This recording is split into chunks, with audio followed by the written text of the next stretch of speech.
welcome everyone to another episode of Bozzelli's TV, the most watched and most interesting wine channel on the internet. Why are we soon to be the most watched and interesting wine channel on the internet? Because we consider wine a food.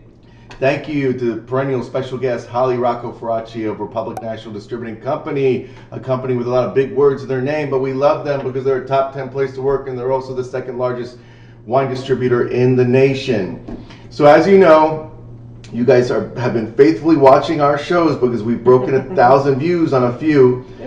We have a couple themes. One theme, this is not the Cali Cab show. Definitely not today. Definitely not today. Theme 2, we are shamelessly biased about Italian winemakers and Italian wines. That, if you learn nothing from this show, I want you to learn that.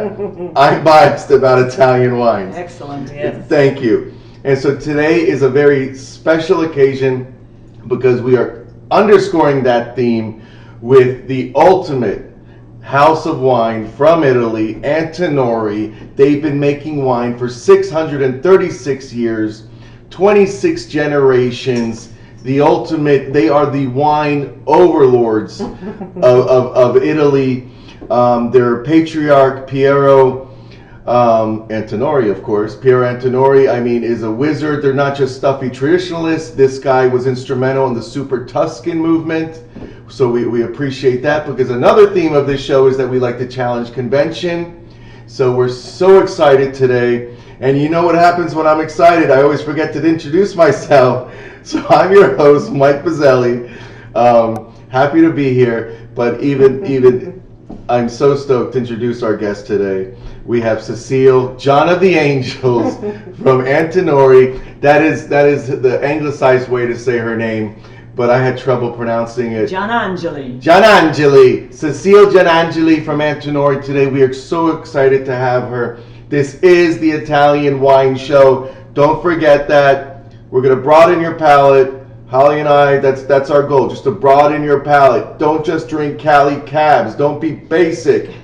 Italy is the land of wine, and we're going to restore their status, Holly and I, as the land. Did you know that the Greeks, when they referred to Italy, they used to call it the land of wine? They wouldn't say, hey, if like a couple Greek guys wanted to go on a road trip, they're like, hey, let's go to Italy this weekend. No, they said, we're going to the land of wine. What does that tell you? Okay? So I will end the notorious long-winded introduction now so that we can hear all about Cecile, all about Antinori. So excited. We've given her 3 weeks now to talk. We're going to give her 3 weeks to talk about anything she wants. This is going to be a marathon episode like Jerry Lewis because we love this house. It's a wine-a-thon. It's a wine-a-thon. Excellent. So, so Cecile, how'd you get your start in the business? We really want to know, and in our preliminary, I learned a bunch of knowledge bombs, and you guys will too. Smash that like button, subscribe if you already haven't. And Cecile, how'd you get your start in this business? Everyone wants to know. Holly. I've been in business a long time. I have a retail business that I started in 1986. I was 12. And 12 and a half. Yeah, 12 and a half. And anyway, I was one of the first to go e-commerce. I got the URL finewine.com in 1993. Tried to tell people we were going to be buying wine online, and I was told that was never going to happen, that wine was too heavy to ship, and the rest is history. So I had a retail company with four different retail bricks and mortar shops, and then we shipped all over the U.S. Where were they based? 2 in Virginia, okay, and 1 in Maryland. Okay. And anyway, so I sold everything in 2016 and had been selling the Antinori wines my whole career, loved the wines, and this is sort of a swan song because I have enormous respect for the family and for the history and the incredible innovation that this family has committed life, work, and many, many generations to, and it's remarkable. So the real McCoy, these guys have been in the family business for such a long time that it's a great privilege to be part of this this wave of Antinori-dom.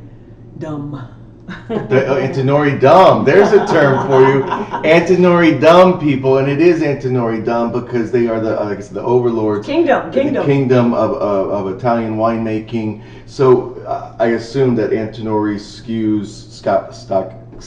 stock keeping units were always a staple in your store. They always were. So I was lucky enough to have Piero Antinori in one of my shops in McLean when at wine dinners, and we would do wines like Tignanello and Solaya and great Chiantis, and people would come, and I had tastings in my store before people really did that, and I was one of the first to do a women's wine tasting. So I had a lot of friends that were executives that were really smart and really together, but they would turn their power over at the table and say, here, you order the wine. I don't know anything. I'm running this company, but I can't order a bottle of $10 wine at the restaurant.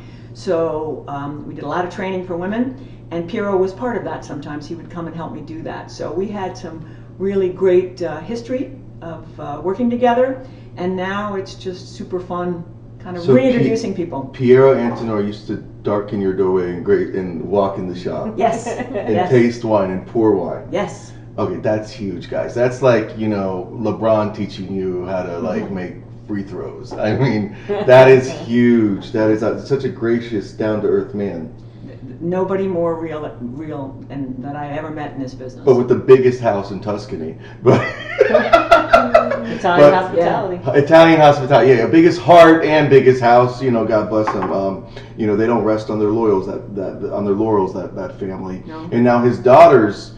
His awesome, I think he has 3 awesome daughters who are running the show What right I now. say now is that it only took 26 generations for women to be running the show. That's sad. That's It's sad. because he has no male offspring, but we'll take it, whatever it is. At least the women are running the show finally. That's good, and women are getting things done. His daughters are very proactive, very shrewd. No. And in fact, the reason we're tasting the wine that we're going to taste today is because of one of his daughters who went crazy for the region of Piedmont and loved this winery that they helped reestablish and bring back to its greatness. So before her involvement, Piedmont was not a major focus for Antinori. No, the real focus for Antinori was and is Tuscany and Umbria. So the central part of Italy, where the Medicis came from, time of the early popes. They were very instrumental in figuring out the vineyards in those days. So it was pretty cool. And anyway, they that was their wheelhouse, Sangiovese. But his daughter loved Nebiolo, which is the grape in the Piedmont region that we're going to explore today.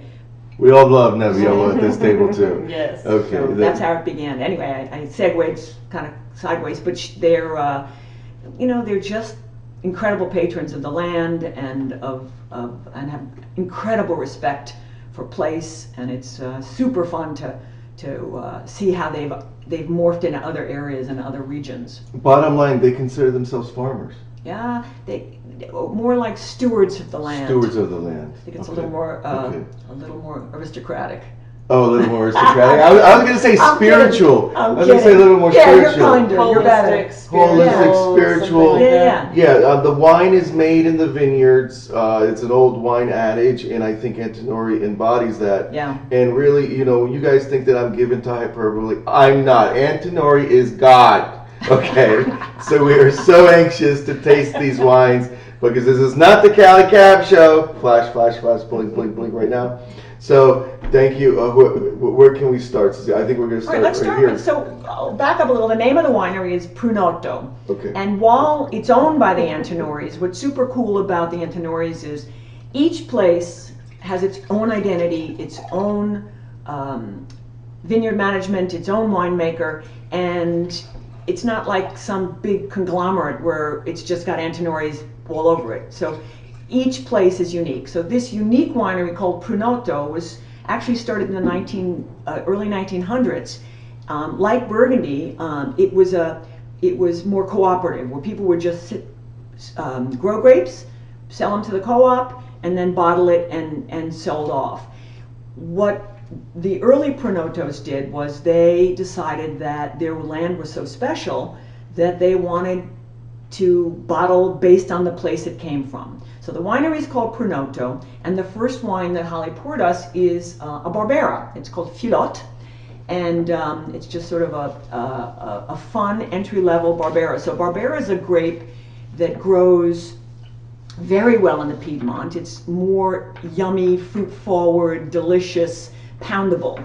It's definitely more of a patio pounder than some of the more serious Nebbiolos. But you gotta have to drink something before you get to the more serious Nebbiolos. Yeah, I mean, and would you say if you were to go to any restaurant in Piedmont, or if you were to go to anybody's house in Piedmont, or Piemonte as Italians would pronounce it, and you're invited to somebody's home for dinner, or you go out to a restaurant, that likely what's on the table is going to be one of these two wines. These are your table wines, or your every night, weeknight meal wines. Would be a Barbera or a Dolcetto, which we'll get to next. And if you were to order in a restaurant and say, "Oh, I'll have the house red," you would likely get one of these. You're right, two, right? Absolutely. Yeah. Absolutely. So Barbera is a grape variety that grows in hotter climates, so it likes warmer temperatures. And we also have some incredibly cool single vineyard Barberas that are a little bit more expensive than this one, but this grape does really well, and it's kind of it's like the wheelhouse of the cash flow of the company, if you will, because it's easy, friendly, and affordable. Great pizza wine, great barbecue. You can do smoked meats with this. Bar food basically is great too. And I've had duck with it, and I think it's a great accompaniment to duck as well as salmon. I think it's if you like Pinot Noir, please try Barbera. It's that light to medium, good acidity, bright red fruit. Delicious, right? though. It's super tasty. I think stop drinking Pinot Noir and start drinking Barbera. There you go. Absolutely. This is fantastic. So what's cool about the Antinoris, if you want to get wine geeky, is you can start with Filot, which is our entry-level Barbera, and then work your way to the Castamiole, which is their single vineyard, wow, tada wine Barbera.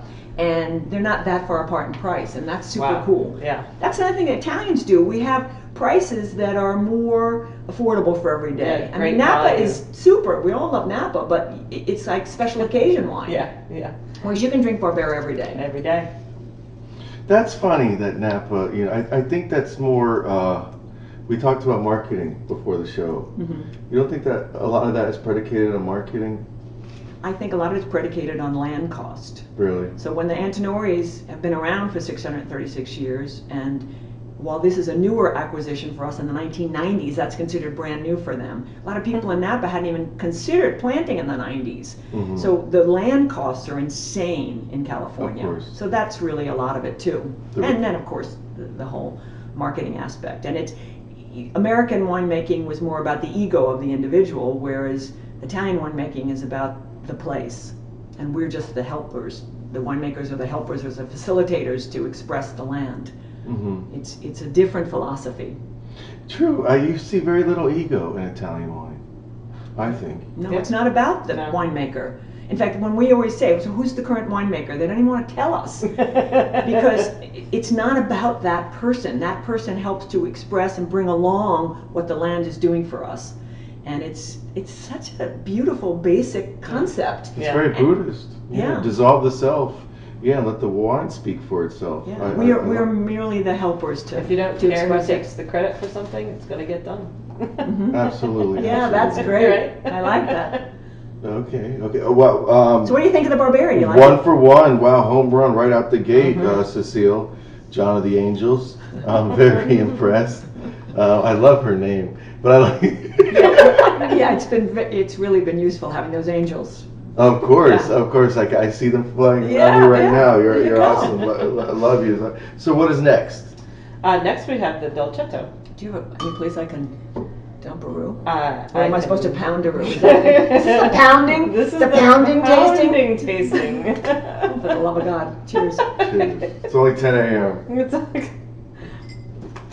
I forgot that.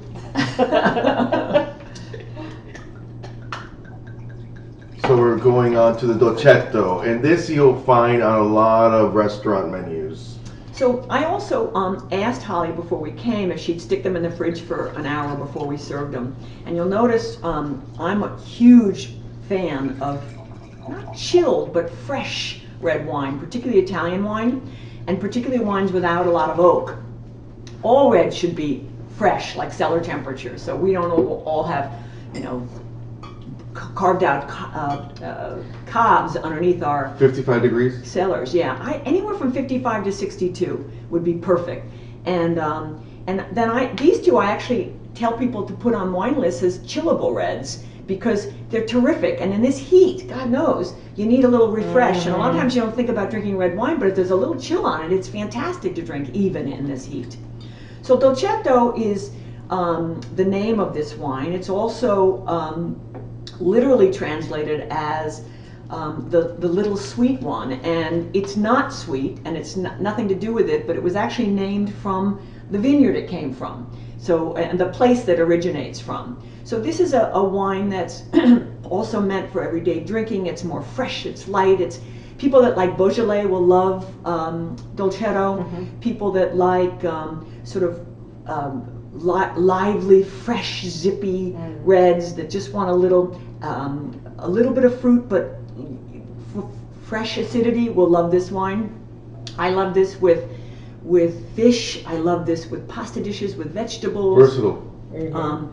Fantastic if you do eggplant parm. I once heard somebody call this the hot dog wine because there's quite a trend for a while, like these very gourmet hot dogs with all the stuff on it, right? I mean, I grew up in Rhode Island and we had New York system hot wieners, and it's the chili sauce with, and onions and everything. But if you we've got cookout season, right? 4th of July cookout season, and a lot of people do hot dogs and hamburgers, and this is a wine that certainly works with that too. Perfect. Yeah. Great for 4th of July. Yeah, absolutely. Perfect for 4th of July, I think. Yeah. Wow. Yeah. Just the subtlety and it just screams Italian sensibility all over. Thank you, because I forgot to say that earlier. When you put your nose in this glass for me, you smell Italy. And that doesn't happen with a lot of places. I think like Italy is so relaxing. unique. It's You just feel relaxing. like I could be there. I could smell like, well, what does Italy smell It like? makes me People want to go say. back there for sure. But if you've never been, or if you have been, there's a sense of place when you go, and there is a smell. In a good way, in a ground way. And whether it's the trees, whether it's the dirt, whether it's the hills, whatever it is, it comes out of the glass in these, and it's like, okay, if I can't travel right now, I can put my nose in a glass of Italian wine. Fresh flowers. You get nice violet in here. You get it's grapey. I mean, this is, shocker, we actually get grapes in our wine in terms of the aromas and the flavors. But it's grapey, it's violets, it's earthy, right? You get the soils. But it's lifted, it's lively, it's fresh. It's lively, it's not tannic. Beautiful mouthfeel.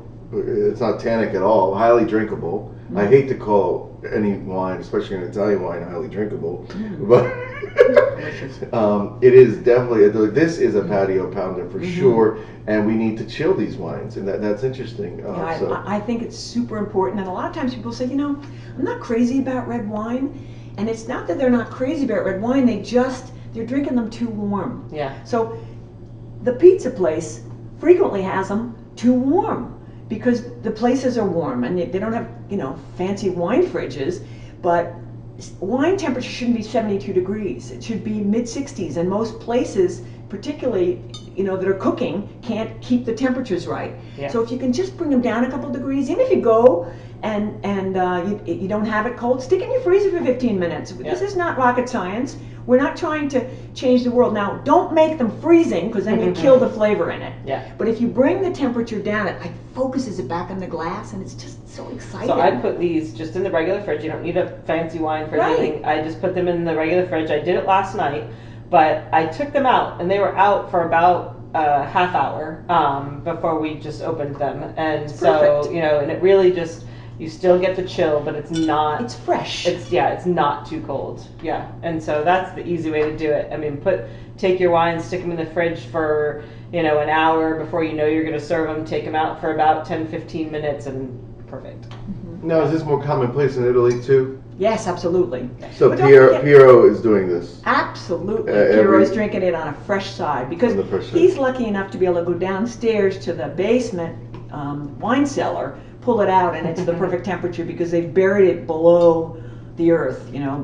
So even the natural wine cellars there in Italy, it's not like they have a lot of fancy cooling systems, but it's just much cooler underground. Of course. Subterranean, natural. Right. Wow. But I think the really cool thing about these wines is how yummy and approachable they are. And people get intimidated a lot of times about Italian wines because they don't know how to say them. Well, Prunoto is easy to say. That's the winery, right? You'd be surprised, Cecile. It's fun to say. Holly and I just talk about this. We talk about the unpronounceables, and that's really what Italian wines have become, the unpronounceables, unfortunately. But we're here to change that, to dispel that, to discard that perception. Done. And it's starting today. Smash that like button. Okay. Wow. The Duchetto was delicious. Very reminiscent of a Nebiolo that I had recently. No, not so much. You're going to see the difference. Yeah, you'll see the difference. We're tasting a Nebbiolo? Of course, Yeah, we've got two. Two? Yeah. Now that's a segue. Okay. I mean, reminiscent only maybe in the lightness of the color, right? Nebbiolo, as we go into Nebbiolo, it's very deceptive. I mean, you'll get a lightness of color. It's, you can almost see through it. But the tannins, I mean, the night and day comparison. I mean, tannins for the next two wines are tipping the charts this way, whereas these are kind of on the other side. For Antinori, one of the things I think that hallmarks Antinori is they don't want to make wines that are so difficult and make you work so hard to enjoy. Yeah. So one of the things I feel really prideful about is that when you taste an Antinori wine, they want you to like them out of the gate. Now, while they might be terrific in 10 years or 20 years or 50 years, they taste delicious the first time you taste them. And that's a big testament to not only the place, but again, back to the winemaking. Okay, so one of the things about Prunoto, and I'm going to talk about this now, particularly now that we enter a new grape variety called Nebiolo. We're tasting a Barbaresco. That color is so beautiful and elegant. It really has a Pinot Noirish color, but what I think the real hallmark about Prunoto is the emphasis on finesse and elegance. So Nebiolo can be a grape that's hard, that's full of tar and tannin and difficulty. Prunoto is not. So I would say Prunoto as a winery sort of overall is what we would call a classic style of Nebiolo from the Piedmont region, but it's also vinified to enjoy out of the gate. And it's great because not all of us want to wait 20 years for them to mature. No. So I would say the Barbaresco that we've just poured, this is a 2017 Barbaresco. Barbaresco, by the way, is the name of the region and the place. And the grape that's in a Barbaresco is always 100% Nebbiolo, never a blend. And it's ethereal for me. It's so pretty. It's so feminine. This is sort of, they call this the queen of the Piemonte region. We'll have the king next, but this is the queen. So you'll see, this is actually a lighter color than the Dolcetto and the Barbera. It is. Yeah. A lot of finesse, very, very nuanced. That color is amazing, mesmerizing, really it is. Wow. So for me, this wine has everything. It's got this beautiful burst of fruit at the front of the palate. It fills my mouth completely, and it's deceptive because looking at that color, I'm thinking it's going to be light, but it's still got a mouthfeel, filling, deliciousness. I want so badly to have a delicious piece of swordfish with capers, tomatoes, like a wonderful sauce of that red sauce. Yeah. So Nebbiolo is great with anything from roasted meats all the way to the lightest of fish. Well, that wasn't exactly a light fish dish, but this would be fantastic even with a whitefish. Yeah. Grilled with a little seasoning and olive oil. Yeah, beautiful.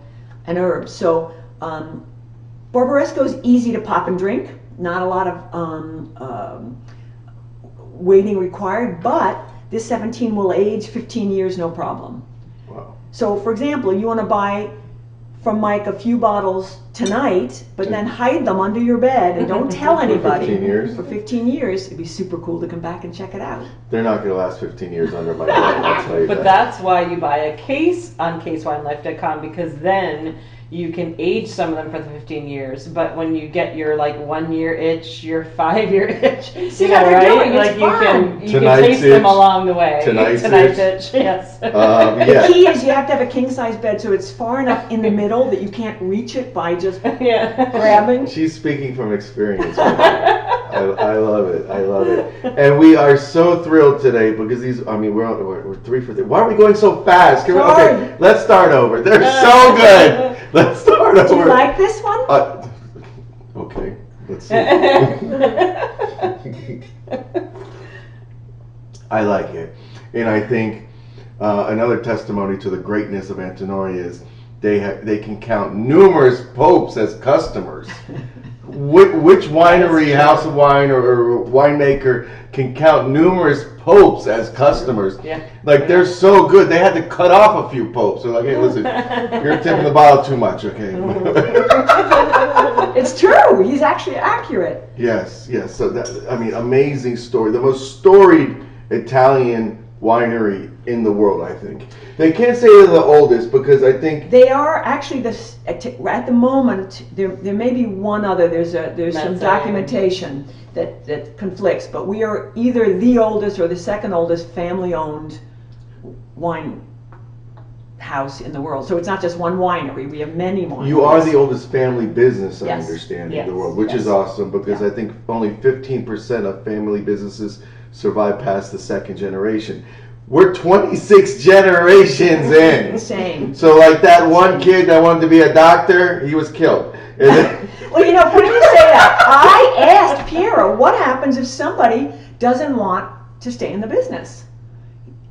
It's in a family trust. They can't sell it for another 150 years. So for Interesting. now, we're safe. There was a transaction with the English beer That's why you have to company. have multiple kids. So Mike brings up a really cool story. So we have a property in California called Antinori, California. It's on Atlas Peak in Napa Valley, and that's the only cab you can drink is Antica cab. But anyway, we'll do that one day because it's an Italian one. It's Italian. And we say it's an American cab with an Italian soul. Yeah. Anyhow, I digress. But Whitbread was a beer company, and they joined them then, and Whitbread, it's like what's play it? on words, is like Italian wine with bread. White bread. That's I just thought of that too. cute. But probably not. But it was not a marriage made in heaven because, as I understand it, and I know Cecile can elaborate, Piero does not rush his winemaking. Correct. He was like, these grapes are not ready to come out he's of this not going to barrel. yield to marketing saying, you got to get it in the bottle, we got to sell it. And the beer No, guys were it's like, ready when no, ready." it's good enough. It was a Put it on the spreadsheet. truck. It was a spreadsheet. It was Yours thank you. It was a spreadsheet. It wasn't his livelihood. They don't treat it like a livelihood and passion. Well, it was about integrity and about passion and about staying with your mission. Mhm. And Yeah, and it's these ready guys when were on it's ready. spreadsheets, so Yeah. they were lucky that they were able to buy them out. And They were lucky because I think he bought the shares back, but you never know how that could have gone. They Absolutely. could have said, we're not selling, we're going to sell to somebody else. And, Sure. so thank goodness that it's still in the family. Now his beautiful daughters are running it. Beautiful and capable daughters. Beautiful and capable. Well, probably more capable, or no, both. Beautiful and capable daughters. are and it's running the cool because company. there's 3 of them, and they each have a unique input into the family business, and it brings together yet another element and dynamic, which is wonderful. So, Awesome. Just an one's awesome more story. focused on the winemaking, one's more focused on the marketing, one's more focused on innovation and exploration, and it's super neat that you have all those elements in a family. Yeah. That is awesome. We could talk all day about this family. They're 600 years old. That is awesome. This Nebiolo to die for. Let me check pricing on. Was this verified with accounting, Cecile? Because are you sure? I don't want to overstep or go out on a limb. No, this because is an insane These price. are killer prices right Insane here. This has got. I mean, the finesse in here is worth $50. Wait, are we going to charge $50? No, we don't have to charge $50 for it. Because, wow, wholesale is nothing on this. What do you think, Holly? Like $39.99? Where? Let me think. Retail? That would be That would because be you very- are, but your prices, Mike, are better than anybody's. So No, but a little Cecile, aggressive. no, is that a little aggressive? No, it's fantastic. Oh, It's that's a great. little aggressive, you think? Okay, Yeah, I think okay. no, I think in a good way for you. We're passing a lot of savings on to the consumer. Correct. Yeah. Yeah, that's what we're all about on CaseWineLife.com. We're not greedy, as long as we get. Yeah, it's very hard to find a under $40 Barbaresco of this quality. Thank you. And then this is coming from a very accomplished woman who owned 4 wine shops. She had a wine shipping site URL in 1993. People, AOL wasn't even around in 1993. I don't think. I'm very old. No. I remember. You've Got Mail. There was no You've Got Mail. There was no Sleepless in Seattle. When did Sleepless in Seattle come out? I I don't know. loved that. 1995 probably. I wasn't old enough to watch it. She is a visionary. No, Cecile Roesch-Giannangeli is a visionary, and we're so glad to have her on this show. No, I love it. Like so what they say in business is you have to believe before others understand. And you said you fought this conception that people will not buy wine on the internet. I remember going to venture capitalists and saying, I have this idea that we could take this concept of finewine.com nationwide, and people, if you build it, they will come. Thank you. And they laughed and they said, no one's going to buy wine online.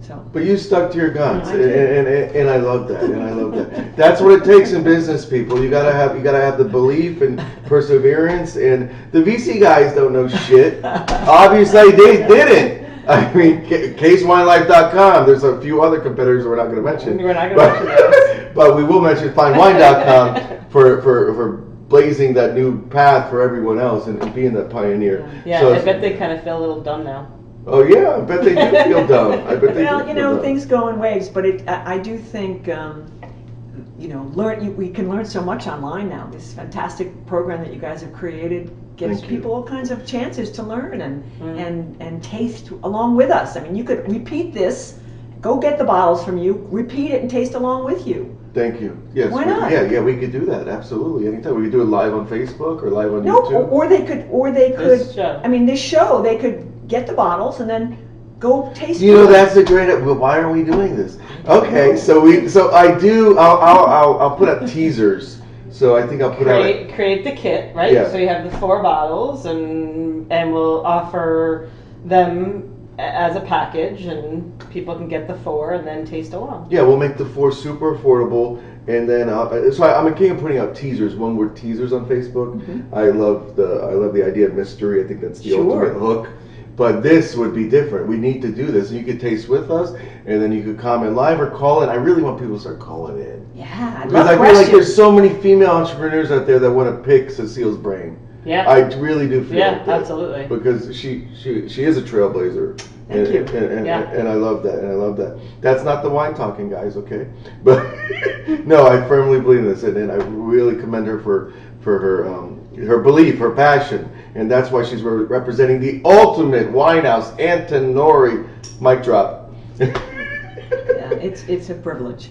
So Next one. So Barbaresco, as Holly said, is the queen. Yeah. And one of the people say to me, "What do you mean by that?" Well, in the wine world, we talk about sometimes trying to get your head around a place or a theme or a style, and the next wine we're going to taste is a Barolo, and Barolo is not only a name of a town and a place, but it's also referred to as the king of Italian wine, because it's so regal, it's so important, it's so insane.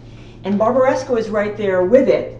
She's the queen, and the reason she's the feminine version of it is she's more accessible. She's probably smarter, but she's more accessible She is. and a little bit more drinkable sooner. Behind every good man is a better woman. Yes. So Absolutely. this is not a misogynistic part of Italy. No, let it be. Let it It's be. just, well, of course you think that. Ouch. She could pack a punch too.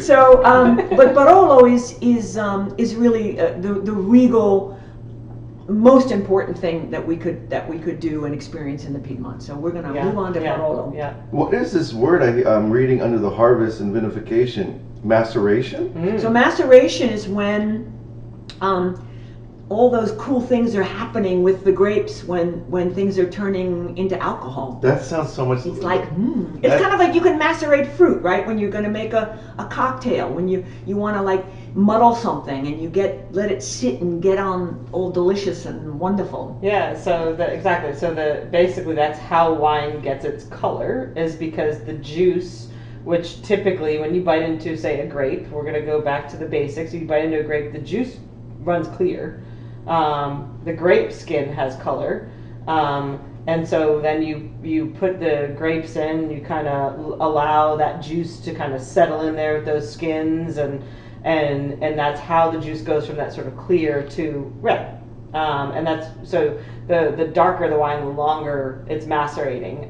So rosé, which is pink, it's a red wine. It's a light red wine. May only macerate for a few days, whereas something like these is going to macerate for could be, depending on the wine. I mean, it could be a few weeks, 30, 40 days. I mean, however long, and to get that darker skin. So remember like the grapes that we get at the grocery store. Yeah. When you bite into a grape, or if you squeezed a grape, the inside's white, right? Yep. It's the skin color that gives the color to wine. Pigmentation. So the inside of the grape is still clear, and that's where all of grapes are the same that way. So if you take a grape and you squeeze it, the white will come out. And that's where we get the tannins from the skin. The skin and the color, the tannin and the color. The tannin and the color. Okay, wow. But I don't. Wait, we haven't tasted it. Yeah, we need to hear. Pardon me. Well, I did. I took a sip before we started. Because, He was stressed. I was stressed because Traffic I'm was meeting rough. with Antinori today. That's why. Overlords of No wine. stress, no stress. All joy. So one of the things I take great pride in is in tasting this 2016 Barolo, is that first of all, 16 as a vintage in Italy was insanely good quality. I would say 15 and 16, and even starting to think about 17 being hailed as really the vintages of decades. I mean, these are like perfect vintages for Barolo. So for 16, because it's in the one in our glass, it's a wine that I think totally turned the corner after our mid-90s purchase of this vineyard. Reason we purchased and we went into help first was that the family basically that owned it had run out of money and had gone into disrepair, and the Antinoris went in quietly just to help, and then they actually purchased it outright in the mid-90s, and it's taken a while of major investment to bring this winery back to the early days of greatness that it had in its original form from sort of the 60s to 1990. So this wine to me is pinnacles in 2016. This winery peaks. Thank you. In this vintage. So 2016 was a great vintage. It brings this winery to the greatness that was needed to be restored, and it's just to me it's like smelling Burgundy. I mean, it's beautiful. I mean, I was just about to say, could we bottle this into perfume? It's because beautiful. It's ethereal. Absolutely beautiful. I mean, I get just like elegant rose petal and strawberry. I mean, it's gorgeous. It is gorgeous, but yet when you taste, you'll see that Nebiolo frequently is talked about as a difficult grape, as a diva, because it's a grape that's we like divas. Hard to come around. It's really firm tannins, so remember, tannin is the drying sensation on the tongue. It's not the pucker. That's the acid. But when those two things, acid and tannin, are happening at the same time, it can be very difficult on the palate. Yeah, it's assaulting, actually. It is assaulting. That's the right word. Yeah. Not with this wine. No. Assaulting or insulting? Assaulting. A-S-S-A-U-L-T. No, none of these wines are assaulting. They want to assault. No, but when you have so much of that, your palate's like, wow. No, they're so well integrated. Beautiful. Yes. But see how the depth of flavor is richer on this one? There's more wine. It's definitely more layered and complex. There is tannin. It's beautiful. but it's not aggressive.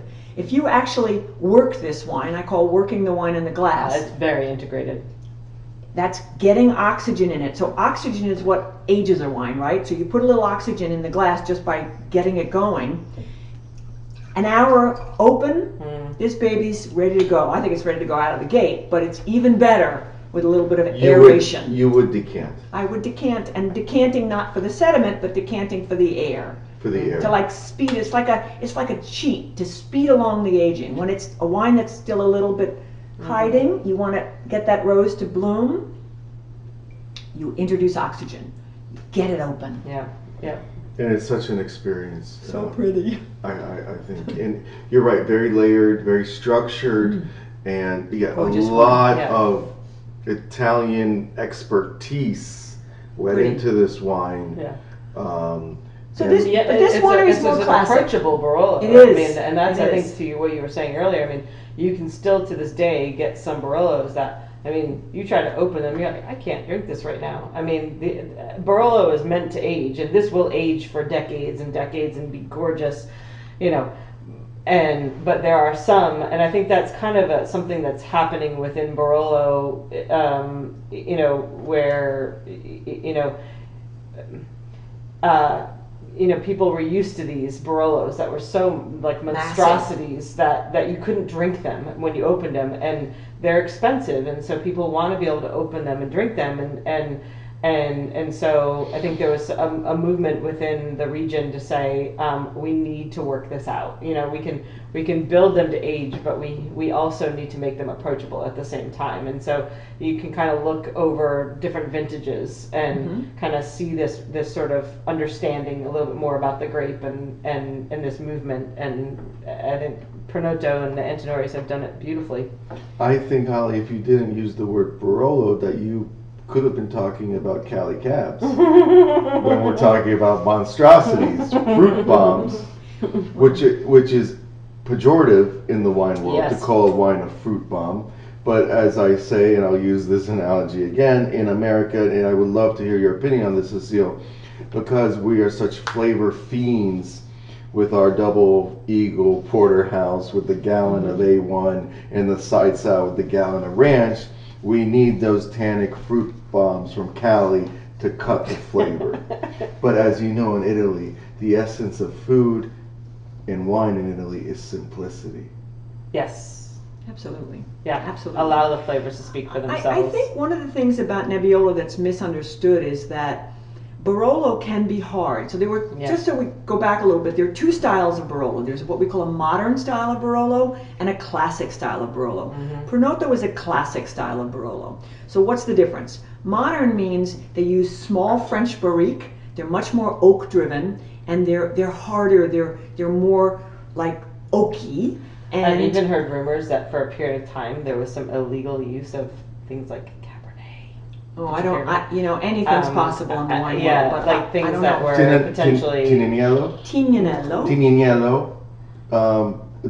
That's a super Tuscan. That's That's Sangiovese with a little bit of cab. With a little bit of cab. But that's not different. Nebbiolo. We're a different Different world. region, and we'll come back to that some other day. Okay, no problem. But they were trying to make them like cabs because of the popularity of cabs. People like big is sometimes considered better, but remember, what makes something delicious with a porterhouse? You want to create acid. So what I like about this wine is my mouth is watering a little bit, and I'm really sorry that Holly doesn't have some delicious dish for us. I'm kind of sad. I know. I have Tirali. We can make that happen. We have Uber Eats. We can make that happen in 30 minutes.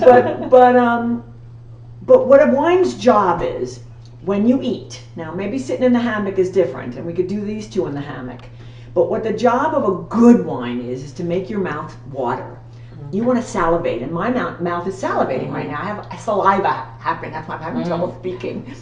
But that is a good thing, and that's what the Italians do brilliantly. So no matter whether it's a simple pasta dish with meatballs, whether it's a delicious pizza, whether it's a roasted meat dish, you need to have your mouth ready for the next bite. So you take a sip of wine, salivate, take a bite.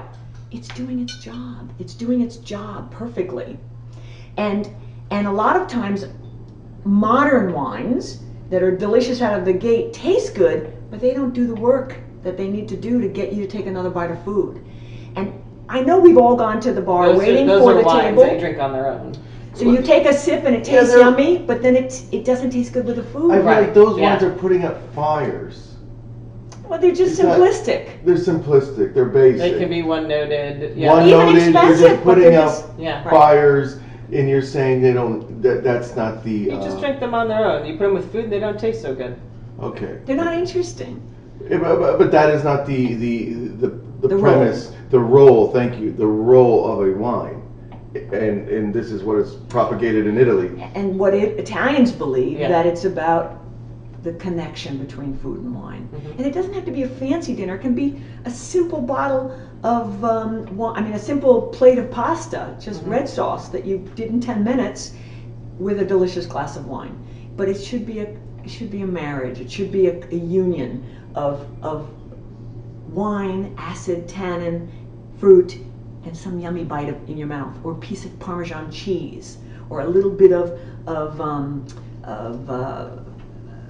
fresh mozzarella, and olive oil, and a piece of bread. That's all you need. It doesn't have to be fancy, but the Italians get the Yeah. union. Yeah. It's about the union And of then those two together. Clearing your palate for the next. If you're Exactly. tasting different varietals, clearing your palate. But when Pierre would come to one of your shops, would he bring like cheese and bread? No, we would provide that. We would provide that, and you talk Hey about Pierre, it. you forgot the bread. Head up to 7-Eleven. That was a man who didn't buy a lot of bread at 7-Eleven. I'm pretty sure. Yeah, I'm confident in that he never did. Just the sensibility, and he's so dapper all the time. Oh, so Just elegant. Utter gentleman. I mean, to a T. Just really. And how old is he today? 84, I believe. 84. Doesn't miss a step. I know. He's still flying his little private jet, Yeah, private plane. It's like a little Cessna. Does he fly over the helicopter as well? I don't know about that. I know Okay. he has a little plane, but he goes over the vineyards. Okay. So he's retired, but he's still very active. Okay. And the Nebiolo comes from. That's like his man cave. That's where his man cave So is set the up. whole Tignanello concept is that was created by breaking the rules. So here's this innovator that said, I love Chianti. Chianti is my home. Chianti is my place. Chianti is what we love, but Chianti had very strict rules. So Chianti is a place in Tuscany, DOCG. and said, you cannot add anything into this mix except what we tell you. And he said, but wait a minute. Sangiovese is this insane grape variety. By the way, that is a fun word to say, Sangiovese. Sangiovese. When you take Sangiovese and you put a little bit of Cabernet Sauvignon in it, what happens? It's like, wow. And that's the term Super Tuscan was created from this unusual, They broke the illegal rules. blend. They couldn't call They it broke anything the else, rules. and they didn't. I mean, under Italian rules, they could only call it table wine. But these wines That's were right. not at the price point of table wine. I mean, one implies when you look at table wine, Yes. The one Tavola. implies $5, $10, inexpensive Straw wines.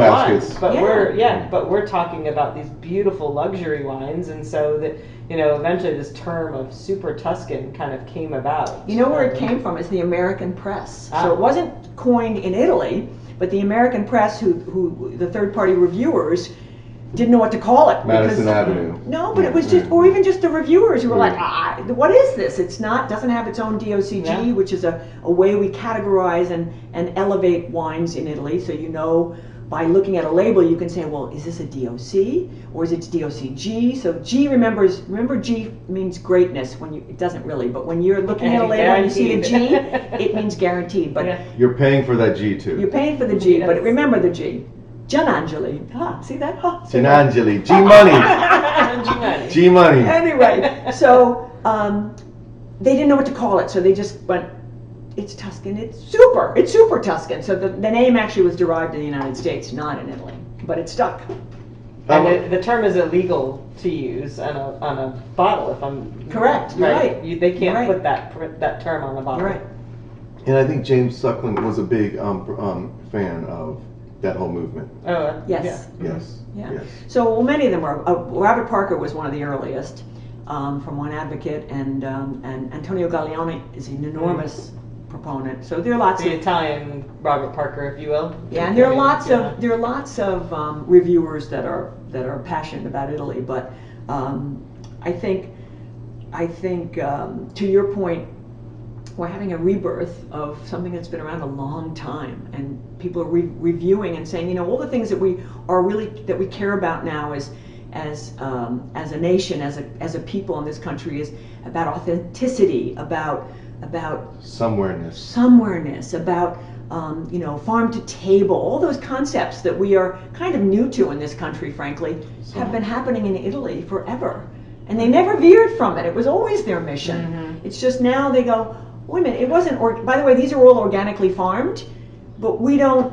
It's not a thing. It's not a marketing shtick. term. It's not a marketing term. It's the way to sustain the earth for next year's harvest. Yeah, I mean, So- it's not even printed on the labels. No, It's just because they don't. because the requirements and the certifications are so expensive, it's Yeah. prohibitive. Yeah. But people who care about the land and care about being stewards of the land will continue to do that and practice the right farming methods, because it makes better products, it makes a better earth, it makes better wines for longevity. And Piero's daughters are equestrians, so that makes your vineyards biodynamic because they like to ride the horses through the vineyards. Yeah, I I mean, understand. I guess the horses are pooping in the vineyards. Is that Yeah, what you're saying? yeah. I mean, they They're like to. fertilizing the vineyards. Yeah, they like to. I saw them on I YouTube cannot riding the speak- horses I can't through. speak to this, but Okay. I like it. Poop in your vineyards. Look for poop in your vineyards. It's a sign of good wine, biodynamic It, wine. it adds nutrients into the earth. Yes. Yes. Did you like that Barolo, by the way? Is that a rhetorical question? I never asked. Did you guys like it? Absolutely. This is the It's Italian absolutely wine. gorgeous. So Barolo is my go-to. It's my Diet Coke. No, Diet Pepsi. I'm sorry, but it is my Diet Pepsi. You cannot go wrong with a good bottle of Barolo. And let me just Yeah. check An this insane pricing. price. It's Yes. just so beautiful and well integrated, the various facets of it. I mean, it's, yeah. If Huge you, points for those people that care about points. It's absolutely great review. 95, I'm thinking, right? It actually has. You guys are the 95 plus club. I saw We have so many many of your higher- wines. Yeah, I'll tell you. 95 plus all day. Sorry, I should know off the top of my head. I don't No, know. no, no. I'm giving you 95 right now. So I'll give you like 96. Sounds good. I think it's actually 94. Is it 94? Barbaresco gets 92 and 5 stars from Decanter. The Barolo gets, at the moment, I don't know, I know why, because it hasn't all been reviewed yet. It gets It's the newest vintage. the newest vintage. I think it's The 94. 2016? Yes, Okay. It's a 17 new- got reviewed. So Barbaresco always comes out sooner than Barolo. It doesn't have as much aging because it's meant to drink sooner and a little bit more approachable. This one had about 10 months, I think, Mhm. in oak. Yep. Yeah.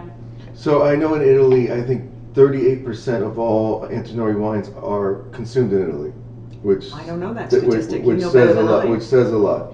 And you guys are doing very well in Japan, in England, America. I want to know what's the top seller in America right now? Santa Cristina. Santa Cristina. You know, we just got awarded the top value of the year in 2021 from Wine Spectator for the Santa Cristina Rosso. Rosso. Okay. Excellent. It's delicious. And at an amazing price point too. Insane. Well, I mean, it we did an retails. event recently with the Pinot Grigio, and people loved that wine. It's delicious. Yeah. You know, so Santa Cristina was born, another winery that we have, but that's back in Tuscany. That was born in 1948 because the family, Niccolo, who was the father of Piero, said, we need wine for every day, for every person that can't drink Tignanello every day. And that was before Tignanello was invented, but wines that are for every day and for every person. And it's the Pinot Grigio is the #1 selling wine in Italy. Back to Tignanello. Did that spawn a bunch of copycats? Of course. It did. Of course. I can imagine. I Yeah, can't I mean, imagine. to this day, there are a gazillion copycats. There's a gazillion copycats, but Antinori was the first. Wow, that's what you call. He was the first to do it. So you wonder why when you go to those abstract art museums and you see like you go to these abstract art museums, you see this piece of art that sold for 50 million because some artist pissed on it. He was the first to do it.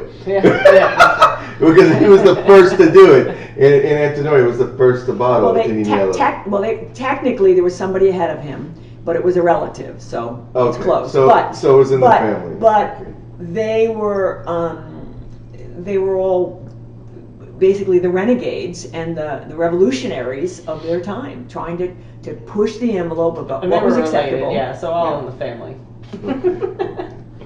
Ludovico. Awesome. And so we need to do a show on your whites. I'm excited about that. You mentioned a couple that you think would resonate with the millennial generation. One of the really cool things would be from Cevaro della Sala, which is a 14th century medieval castle that is from Umbria. Those are just two whites that are insane. And then everyday drinking whites. One is every day, one is special occasion. Saturday. Saturday. Yeah. I like it. She's like, it's Saturday. Yeah. Okay. And then the other winery that I want to explore with you is called Barbaresco, from your home, Puglia, and it's in the Hill of the Boot in, and they have a bunch of wonderful everyday, super summer fun, chic, with it happening places. Do you know that Puglia was named by Condé Nast as the destination of 2021? I did not. It is the Florence of the South at an affordable rate. Yep. Mm-hmm. Let's go. We need to cut a check to Condé Nast for that. I mean, wow, because that's not how I know Puglia. But you haven't been to Barbaresco yet. Yeah, I haven't been to Barbaresco. Barbaresco is breathtaking. Okay. I mean, it is breathtaking. Did you go? Yes. And I mean, you stand there on the veranda, I guess if you call it, of the winery, the balcony. Yeah. It's called the loggia, but yeah, and I mean, it is. You just get this view, and you're sitting there trying to capture it somehow by doing some sort of panoramic on your camera, and you're like, it's all messed up. Like I just can't drink do this. it. Just drink glass. and enjoy it. You know. I mean, it's that stunning that you just can't get it on a camera. It's surrounded by 720 bays. Yeah. So water is everywhere on three sides. I mean, Yeah. these vineyards have better views than we'll ever have in our lives. Yeah. Cecile, would you mind giving the rest of the interview in just Italian? I've drank enough that I might be able to pull it off. No, seriously. So I fake it. My cousin Lena she splits her time between Rome and England. She helps me with these unpronounceables. So I'll call her. I was like, "How do you say this? How do you say that?" Awesome. You know. But I would love it if you would just give Lena a hello in Italian and tell her a little Ciao, about Lena. Antinori. Nice to eye. Vieni qui. Okay, no, but she does help me with them, and that's Awesome. part of the reason why I think that Italians have been kind of marginalized, because they're so unpronounceable, and also I love the traditional labeling. Mm-hmm. I get it. Italians are renowned for their traditional labeling, Mm-hmm. but as you know, in America, It's Madison not about Avenue, the flash. It's about the earth. A lot of critters from Madison Avenue. A lot of animals on labels now. A lot of animals. Yes, thank you. Juggernaut, case in point, right there. Yeah, animals sell wine. Animals sell People wine. come into wine shops and they say, Oh, "Oh, it's my cute." friend loves dogs. Do you have a wine with the dog on the label?" Yes. Dogs. That's true. Yeah. What I've seen bikes. I've seen everything on one of those, but they sell. Of course. Of course. It's relatable. It's relatable. So you look at a label like this, and it's very elegant. Now we have the raised glass. So by the way, you can't see that. I maybe do on- love this raised glass here. That aspect It's very elegant. is beautiful. But they're traditionalists. So Italians believe in, while they're incredible innovators, some of the most beautiful modern art and furniture and cars and food is modern from Italy, but they respect tradition. They do respect So tradition. it's challenging to segue tradition and innovation sometimes, and on a label it doesn't always yell through. So what we do in Italy is the name of the winery is Prunotto, then the name of the place is Barolo. The piece that's missing for a lot of Americans, it's hard to identify with, is what's the grape? So we'll say Cabernet Sauvignon on that California label. We don't write Nebiolo here. But even if we did, you might say, what's Nebiolo? Correct. Now you know. Now you know that Nebiolo is the grape in Barbaresco and the grape in Barolo. From what region? The Piedmont. The Piedmont. Because you're so basic, all you drink All is California those Cab. all those Italian wines that start with BA are Nebbiolo. Oh, that's a good trick. Okay, I like that. The other That's thing easy. I do, I'm a little bit of a map geek. I love maps. So when you lose context and you think, what's happening? I don't Do you know. still use MapQuest? No. but I like looking at maps. No, it's cool if Like you do. old I mean, I maps. respect it. I mean, if you So- like No, MapQuest. but if you're a wine nerd, you So look from at wine for maps. wine, what I'm saying in terms of wine, Okay. if you can take a lot of the anxiety out of selecting a bottle if you just look at the map. Yes. If you see a map and it says Alexandria, Washington D.C., and McLean, you go, those are towns. There's nothing intimidating about that. Yes. If you see a map that says Barolo, Barbaresco, and Dolcetto, you don't get scared. It's just the name of the town. But if you look at the Bible, like, oh, I can't say Dolcetto. It's intimidating. No, it's not. It's the name of the place. Don't worry about it. We're going to do something to help with these unpronounceables for America, because it's a shame that most America's never sampled any of these. Barolo's easy to say. Barolo's easy. Barolo, guys. Okay. Barolo. Barolo, yo. There you go. Barbaresco. Nebiolo, the best. I wish you brought more, but she has an open invitation to come back anytime she likes, Cecile. John of the Angels. Beautiful trailblazer. We need to talk more about all her business endeavors. I think there's definitely another show in that. There's so many highs and lows in business, as Cecile knows. But we definitely have to get you back on the show. Is there anything our viewership, the cool kids, need to know about anything in the pipeline with Antinori? I think the most exciting thing in the pipeline is our look at Sangiovese. That's Tuscany. We've got a lot of different wineries, and they're all different. Okay. So doing a Sangiovese retrospective would be super cool. That is so super. But that belongs at like MoMA. Like To look at them all, like they're so different. So it's like saying, I'm gonna have a hamburger, but I'm gonna look at it from all these different chef views. A hamburger's a hamburger, but they're not all the same. True. So I would say Sangiovese. Let's do a Sangiovese show. Absolutely, definitely. But there's so many things. We're always innovating. We're always exploring. We're always pushing to the next thing, whatever it is. Well, and for me, for white wines, I love Chardonnay, and Italian Chardonnays are just different. They continue that Italian sensibility that we've talked about here today with the acidity, and they make your mouth water. They're not. Here's your bombastic oak tree with a stick of butter on it, right? Like they're elegant, they're light, they're crisp, they're sort of more in a pure form. So if you're a Chardonnay drinker like me, explore Italian Chardonnays. They're going to be different.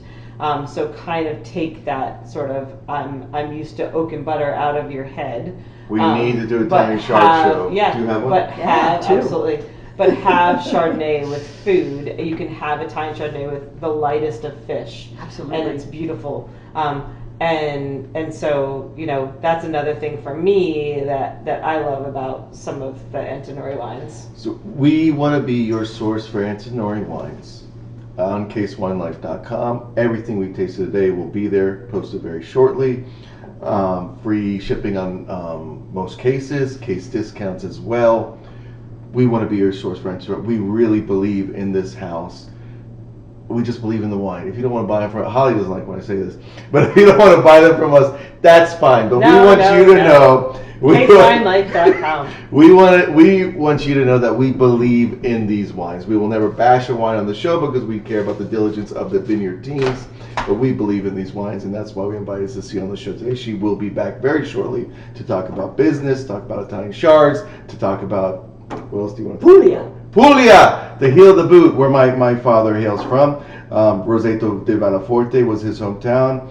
Right now, it's just a really old place with narrow streets and a bunch of widows that walk up and Home down. of Castelvetrano olives. There you go, home And of they're Casablanca. delicious. They're like the Yes. size of quarters. They're huge. Yeah, and a pizza there. Yeah. A pizza there doesn't have cheese on it. A pizza there just has sauce.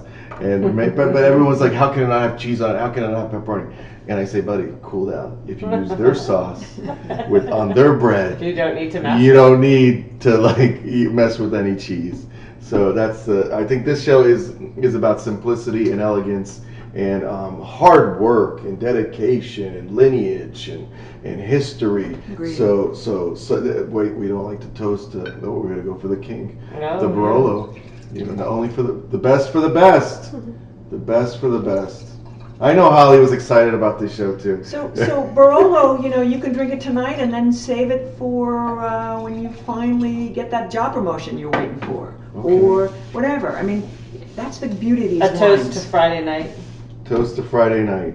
You know, whatever. A toast to Cheers. what day is today? You have to make eye contact. Today's You know Wednesday. that, No, right? today is Wednesday. I'm sorry, she asked what day it is. You have to A make eye toast to, a contact. toast to Wednesday. Do you know you have to make eye contact when you do a toast? Otherwise, it's 7 years of bad luck Yes. Cheers. Okay. of everybody that you Wait, touch. wait. Before we end this episode, Sorry. we're gonna introduce our newest member of the Case Wine Life family, Denise Papa, Denise Gonzalez. Hi, Denise. We're happy for her to join the team. She's very interested in wine, and so that's why she's a part of the team. If you see me pouring all over here the whole time. It's She your was imaginary pouring- friend. Yes. She was pouring I was for. pouring two for me. No. Holly would do that because she loves Antinori wine so much. But no, she was pouring for Denise. So Denise, very excited Welcome. about you joining the team. Yeah. Salud. Welcome. Salud.